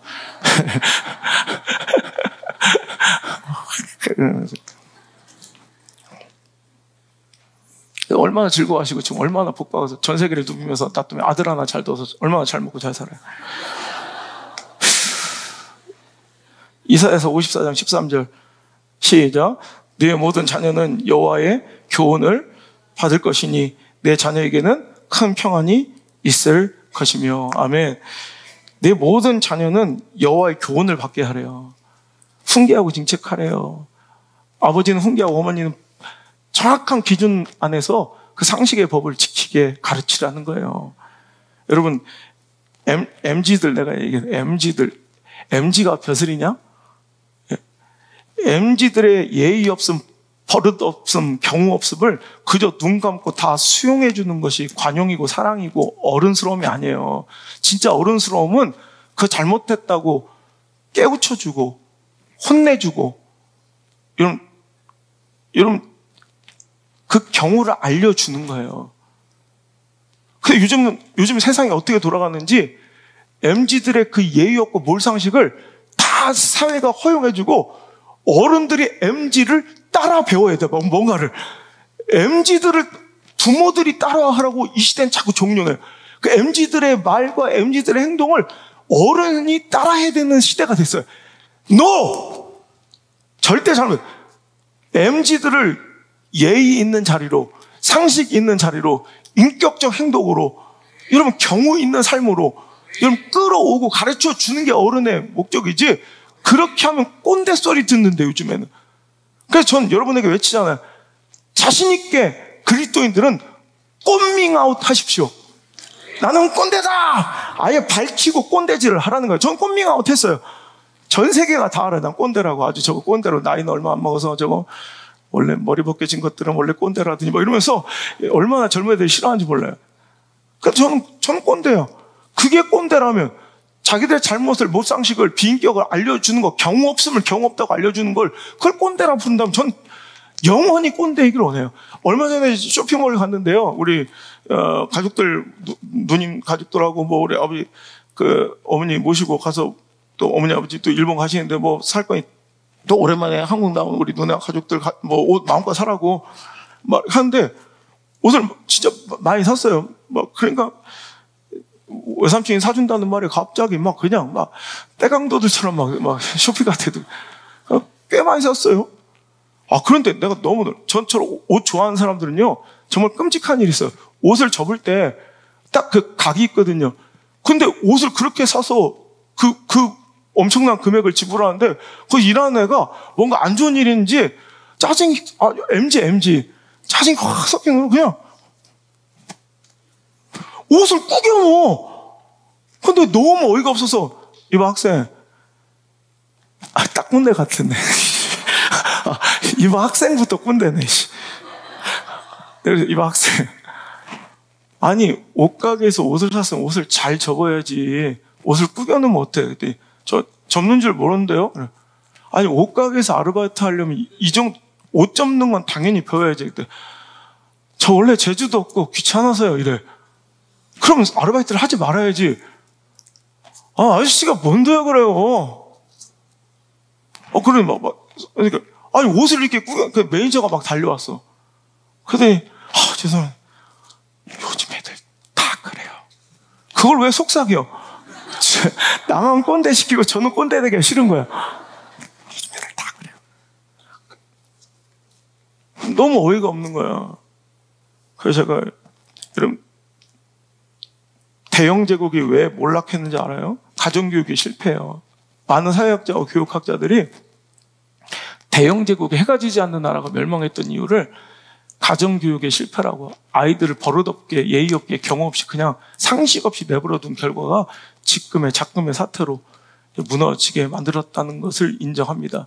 여러분, 자녀들을 여러분 정말 말씀 안에서, 신앙 안에서도 물론이요, 세상의 상식선 안에서도 예의 있고 경우 있게 좀 가르쳐 주시고 깨우쳐 주시고 아니건 아니라고 혼내줄 수 있는 우리 성도들 좀 됐으면 좋겠어요. 지난주에도 얘기했지만 하이에크가 치명적 자만이라는 책에서 어떻게 행동해야 할 것인가에 대한 배움은 통찰력, 이성과 지성의 결과라기보다 그것의 원인이다.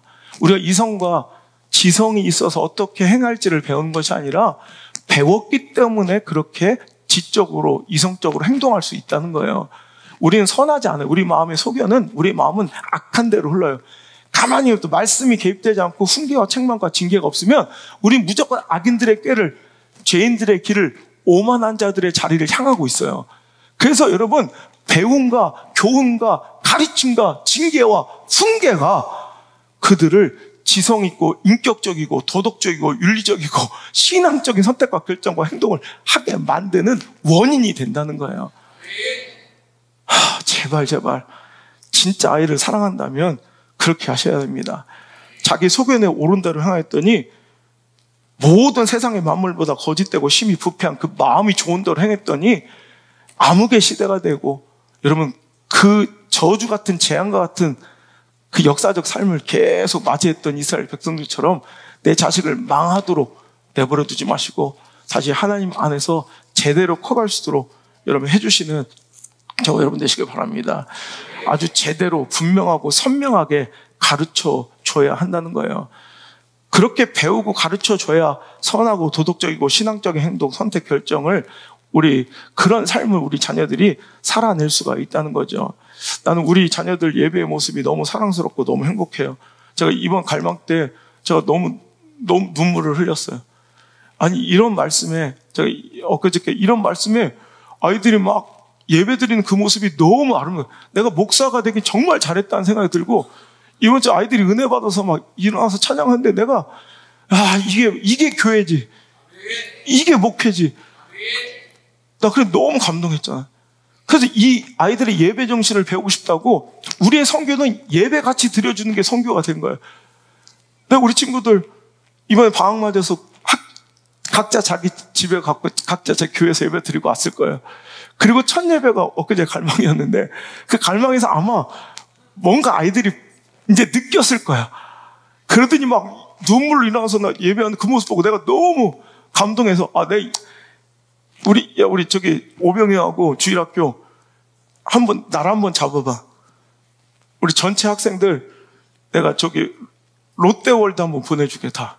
내 전액을 내가 지원할 테니까 한번 우리 아이들 이렇게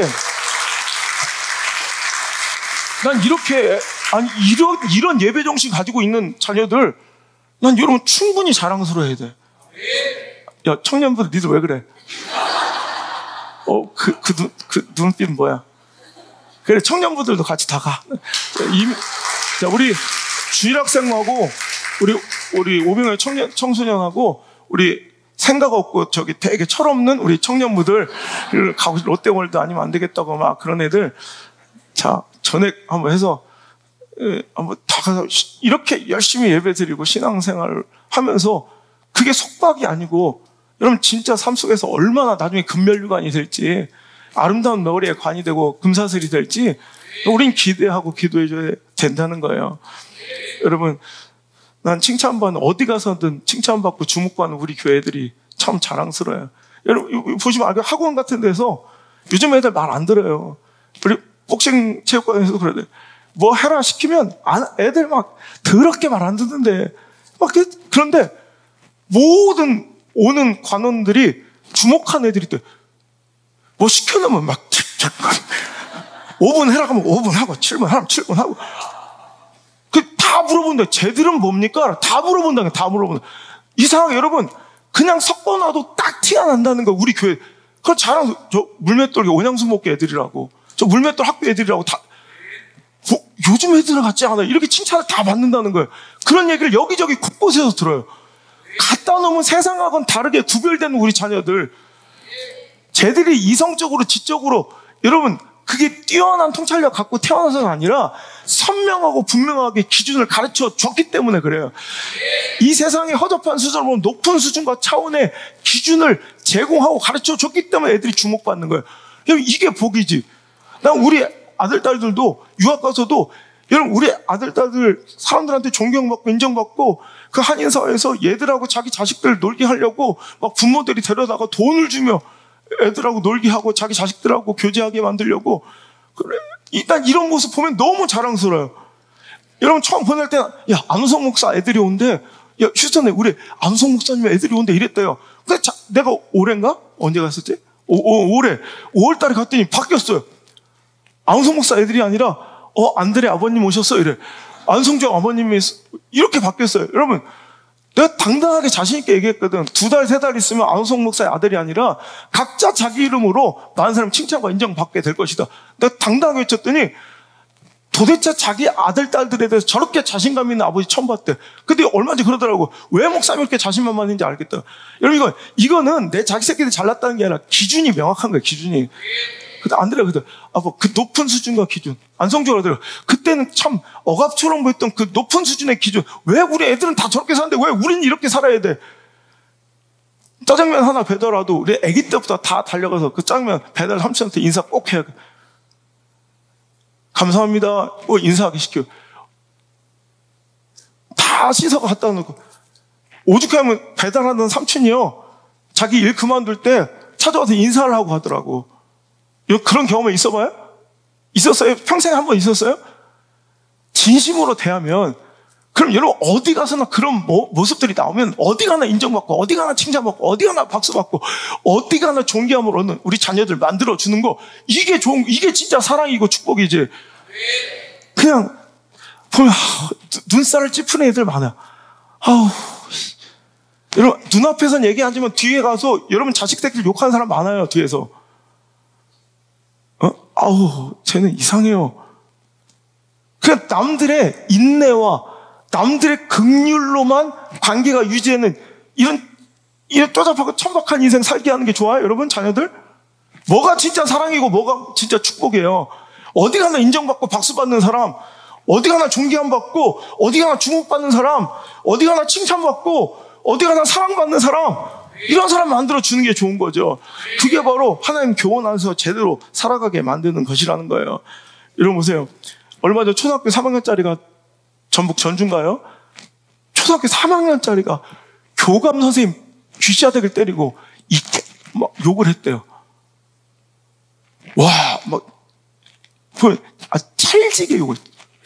이건 한 번 해본 게 아니라 입에 혓바닥에 욕이 착착 붙어있는 거 보니까 이건 조기 교육을 받은 거예요. 제비한테. 그 어미가 찾아와서 얘기하는 거 가관이 돼요. 얘가 무슨 상처가 있었겠죠.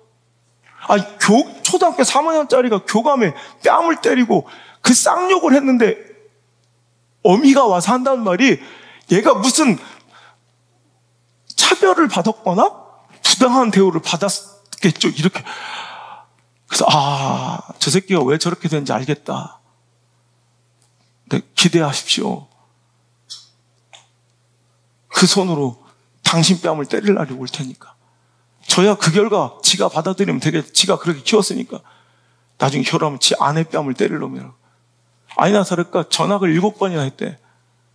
그리고 수없이 그때마다 교사들과 그부들, 학생들, 교우들을 얼마나 뺨을 때렸는지 7번을, 초등학교 3학년 때 7번을 전학을 할 정도면 누가 잘못된 거예요? 그 자식이 잘못된 거잖아요. 근데 여기서 무슨 부당한 대우나 차별이 있었겠죠. 이게 미친 소리죠. 그때 유일한 기회는 그 아이를 진짜 살릴 기회는 따끔하게 혼을 내고 여러분 아닌 건 아니라고 가르쳐 주는 거예요. 귀신아들 때려? 똑같이 귀신아들 때려줘야 돼. 어? 누군가를 감히 모욕해? 그건 선생님이 할 수 없어요. 요즘에 왜 학생 인권 조례로 애들은 무슨 개난장을 피워도 교권은 땅에 짓밟히고 학생들의 인권만 존중받, 이게 아노미 상태예요. 이게 윤리와 도덕과 기초적인 상식과 여러분 이 질서가 다 파괴된 무질서에 하나님과 진리와 지 소견대로 행하는 걸 용납하는 관용의 시대, 그들이 말한 사랑의 시대의 결과물이 이런 돌연변이 변종들이야. 이런 금쪽이들이 여러분 곳곳에 많아요. 곳곳에. 우리 교회는 혼난다고 소문나서 못 온대. 그런 금쪽이들. 얼마 전에 그러더라고. 한 가지 올랐다가 목사님 무서워서 못 간다고. 오지 마. 박살 낼 테니까. 여러분 아이가 상처가 있고 뭐 부당한 대우를 받아서 교감 이게 프로이드식 사고 방식이에요. 심리학의 두 대가 프로이드와 이 아들러가 있죠. 동시대에 같이 활동했던 프로이드 아들러는 물론 나이 차는 좀 낮아요. 프로이드가 30번 했는데 프로이드 학회 초대 회장이 수요일날 심리학회 초대 모임이 프로이드 학회라는 거에 초대 회장이 아들러인데 결국엔 프로이드 사상을 반대하며 아들러가 독립적인 이런 사상 체계를 심리 체계를 만들었죠. 이 심리학의 기초 이제 무의식이라는 존재를 처음으로 주창한 것이 프로이드. 옛날에는 그런 개념조차 없었던 시대에 무의식, 전의식이라는 이런 개념을 처음으로 발표한 사람이 프로이드예요. 그러니까 우리 심리학 배운 사람들 할까 이렇게 빙산 이렇게 있고 꼭지만 있고 빙산의 일각이라고 그러죠. 이 사람이 오늘의 행동 요거는 그 밑에 저변에 뿌린들이 무의식의 결과다. 보이지 않는. 그래서 그 삶의 어느 순간 5살 때 고착, 트라우마, 상처. 그러니까 뭔가 6살 때 혹은 부모로부터 내려오는 그 고착, 트라우마, 상처. 이런 숨겨져 있는 감춰진 그 어린 시절 어떤 순간 그가 기억하지 무의식에 혹은 전의식 가운데 있는 그 어떤 고착이나 어떤 이 트라우마나 어떤 상처가 오늘 그 행동을, 그러니까 그 행동의 결과, 그냥 귀신아들 때리는 건 뭐야? 어떤 상처의 결과. 그러니까 프로이드는 생각하는 욕망을 굉장히 중요하게 생각해요. 이 개인의 욕망을 중시하고 그 욕망의 그 실현이나 마음의 내적 갈등을 풀어내는 그 과정을 인간의 성숙이라고 보는 거예요. 그러니까 인간의 욕망을 되게 주된 이런 인간의 성장의 이런 그런 이 발달 단계로 보는 거예요. 그러니까 그의 심리학의 주장은 과거의 어떤 상처가 오늘을 만들었다. 어떤 과거의 고착과 트라우마가 오늘이 있게 했다. 그러니까 과거 때문에 이렇게 했다. 그럼 어떻게 돼? 억울해야겠죠. 이런 내가 잘못된 결과를 회개하고 돌이키는 게 아니라 뭐예요? 억울하고 되게 불평이 많고 한이 많고 누굴 비난하는 결과가 많이 나와요. 근데 아둘러는 똑같은 시대에 이 인간의 물론 이 결정론, 아까 프로이드는 결정론, 이런 과거의 어떤 행위, 이런 고착 혹은 트라우마, 상처 이런 것들이 이 오늘의 행동을 완전히 딱 장악해서 결정 지었다라는 결정론이라면 이 아둘러는 유연한 결정론. 결정에 전혀 영향을 미치지 않은 건 아닌데 그 욕망과 과거의 상처와 고착과 트라우마보다 더 중요한 게 사회성, 그 관계와 시대의 공동체 교육 가운데 얼마든지 미래는 바뀔 수 있다. 그래서 아둘러의 심리학의 가장 주된 건 인간의 욕망과 감정이 아니라 개인적 감정과 욕망이 아니라 그걸 표출이 아니라 사회관계. 그래서 이 아둘러의 심리학의 새로운 학회는 교육자 선생님들이 많이 참여해요. 교육이 중요하다. 그러니까 오늘 사회성이 되게 중요하다. 인간관계가 중요하다. 그러니까 여러분 저는 아둘러를 더 여러분 믿는 사람 왜? 그럼 아둘러의 심리학에 보면 뭐예요? 그러니까 오늘도 적극적이고 뭔가 개선하려는 의지와 노력이 있겠죠. 그러니까 프로이드 내가 이렇게 된 건 옛날에 뭔가 상처가, 부당했던 행동, 반응들 때문에 내가 7학교를 전학을 했고, 오늘도 뺨때기를 때릴 수밖에 없었어요. 비난, 불평, 원망, 한, 이런 걸로 살아가지만, 유연한 결정, 이 아둘러의 이야기는 오늘 우리가 사회가 그들 제대로 가르치고 교육하면 이제 잘 될 수 있다. 갑자기, 미안해. 그냥 생각나서. 여러분, 우리 과거에 어떤 것이 여러분을 결정진 게 아니에요. 우리 충분히 아이들 가르칠 수 있어요. 제대로 교육하면 돼요. 저렇게 울고 자빠지는 거 잘 교육하면 내일 요 앞에서 예배 드리는 아이 돼요. 이런 애들 처음에 인간 같지 않았어, 애들. 뒤에서 집사님들이 막 한숨을 쉬며, 쟤들 큰일 났다. 이제 저 가정 오면 저 집사님들이 막 되게 불안했대. 저 목사님한테 혼날 텐데. 근데 지금 저렇게 예배 드리는 아름다운 모습을 보고 집사님들이 제일 감동한다는 거예요. 여러분, 가르치면 돼요.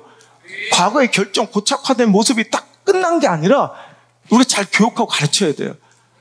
그런데 이 시대를 보면 너무 가슴 아픈 것이 그 말씀, 그 가르치고 영, 혼, 육, 골수를 찔러 쪼개며 우리 마음을 다 통찰해야 될 그 날성 검과 같은 말씀이 사라지고 맨 교회마다 솜사탕만, 달고 단 솜사탕만 먹이고, 솜사탕 주면 교회 안 나간대. 솜사탕 주잖아? 그랬더니 그 다음에는 탕후루를 달, 탕후루. 후루. 지랄. 그 탕후루 먹이잖아? 그랬더니 이제 선을 넘어버렸어. 이제 우리 50대 이상의 전유물, MZ들은 이건 손대면 안 됐어. 밤양갱. 달고 달리. 이거는 어른들 거다. 이제는 솜사탕을 먹이다가, 탕후루를 먹이다가, 달리 달고 난 밤양갱. 내가 원했던 건 밤양갱. 그거 달라는 거야. 그러 먹여가면서 앉아있어만 다오, 그냥 교회만 다녀, 주일만 나와, 헌금만 내다오가 아니라 다 떠나가더라도 아닌 건 아니라고 날성 검과 같이 찔러 쪼개고 혼낼 수 있는, 하나님의 말씀을 두려워할 줄 아는 우리 자녀들로, 예배를 존중할 수 있는, 교회를 존중할 수 있는, 말씀을 존중할 수 있는 자녀들로 길러낼 수만 있다면 너무너무 좋겠습니다. 요즘 제가 시대적 이 작금의 모습 속에서 영적인 한이 많아서 설교도 길어지고 설교도 재미없어. 여러분 힘드시겠지만 그래도 2주 동안 제가 미국 가면 제가 그리워질 때가 올 거예요. 그러니까 우리는 탕으로 주세요. 탕, 후루, 막 이거. 달리 달고 밤양갱 이런 노래 불러 제낄 게 아니라 밤양갱 주세요 아니라 우리는 일어나 이렇게 외치고 이 노래를 불러야 돼요. 다시 한번 우리를 회복시켜 주세요. 우리 청년부들 다 나와. 자, 오늘 청년부들이 부르자. 우리 청년부들이 오늘 찬양대들 마이크 놔줘. 니들도 올라와. 자, 찬양대도 올라오고 청년부들 다 올라와. 우리 함께 얘기합시다. 우리는 잘 먹고 잘 살려고 주님 따는 게 아니라 다 뒤로 올라와. 자, 똥땡이 뒤로 올라. 자, 찬양대는 다 뒤로 올라오고 앞에 우리 청년부들 손. 너 이쪽으로 와. 교훈형에 맞지? 오늘 우리 괜찮아. 가려도 돼. 야, 그 대신 이쁜 애들만 좀 이렇게 좀 잘생기네. 야, 홍해냐 이게? 그래서 다 와도 돼. 쫙쫙 더 붙어. 아까 대용, 아까 멘트로 다서. 내가 제일 좋아하는 청년들과 함께 부르고 싶은 찬양이가 살기에 주 따르지 않고 죽기에 주를 따르는 자들. 뭘 얻어먹고 잘 먹고 잘 살려고 교회에 다니는 것이 아니라 그 끝인 하나님의 은혜에 내 인생 전 인생을 바쳐드릴 수 있는 용기 있는 자들, 바로 이들입니다. 우리 함께 찬양합시다. 다시 한번. 다시 한번 예수의 세워지는 그 영광을 우리 보게 하소서. 주 예수의 다시 한번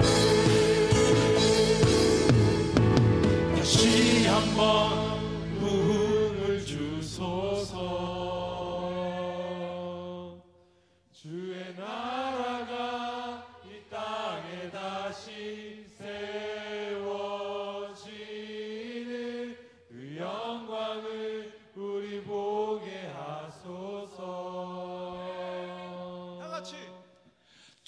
예수의 영광. 다시 한번 부흥을 주시옵소서. 이 혼탁하고 폐역하고 어두워진 무질서한 부흥을 허락하여 주옵소서. 내 소견대로 내 감정대로 따라 살며 내 마음이 원하는 대로 사는 것을 자유라 착각하는 이 시대의 풍족 가운데 우리 자녀들이 이 혼탁하고 무질서하고 어그러진 세대를 살아내며 얼마나 많은 지탄과 조롱과 손가락질을 받고 있습니까? 하지만 주님, 분명한 것은 우린 이 세대를 본받지 아니하고 하나님께서 우리를 향해 기뻐하시고 선하시고 온전하신 뜻을 쫓아 살아가기를 꿈꾸는 자들입니다. 방종과 방임을 관용과 사랑이라, 방치와 타락과 부패와 타락, 폐역을 자유와 박애와 평등이라 오만하게 착각하지 않게 하시고 하나님 말씀의 진리 가운데 자유를 누리며 다시 한번 일어나는 우리 조국교회가 되게 하시고 우리 교회가 되게 하시고 하나님 말씀을 기초하여 하나님의 섭리 가운데만 이끌려가는 우리 다음 세대들 되게 도와주옵소서. 우리의 모든 삶의 견인력은 우리 교회와 우리 인생과 자녀들의 삶을 이끄는 견인력은 오직 여호와 하나님의 말씀 되게 하시고 하나님의 섭리와 하나님의 사명과 하나님의 영광 위한 그 인생의 목적만이 우리 삶을 이끌어갈 수 있도록 인도하여 주옵소서. 이 혼탁하고 어그러진 세대 가운데 부패하고 타락한 시대 가운데 무엇이 참 진리인지 명확하게 선명하게 우리 자녀들에게 가르쳐주며 정말 귀하고 소중한 것을 제대로 훈계하고 징책할 수 있는 진짜 사랑 있는 성도들, 우리 부모들 되게 하셔서 이 더러운 시대 가운데 마지막 때 자녀들 세상에 넘기지 않게 하시고 믿음 안에 꼭 뿌리 내리게 만드는 건물 빌딩 수억의 통장은 못 물려줘도 믿음은 계승하고 천국 소망만은 반드시 유산으로 물려주시는 믿음의 명문가가 되게 하여 주옵소서. 이제는 주 예수 그리스도의 크신 은혜와 내 하나님의 놀라우신 사랑과 보혜사 성령님의 이끄심과 우리를 보호하시는 그 아름다운 손길의 그 따뜻함이 오늘 이 자리에 나와 무분별한 관용과 사랑이 아니요 하나님의 말씀에 기반한 주님의 진리와 섭리와 목적을 따르는 그 아름다운 길을 선택하며 오늘도 그것을 즐거워하고 기뻐하며 내 자녀들에게 유산으로 물려주기를 꿈꾸고 기대하는 사랑하는 모든 성도들과 우리 미디어 성장 가족들 머리 위에 우리 사랑하는 자녀들의 인생의 모든 발걸음마다 이제부터 떠나가지 마시고 1초도 떠나지 마시고 1초도 떠나지 마시고 영원토록 함께 계시기를 간절히 또 간절히 기도하옵나이다. 아멘.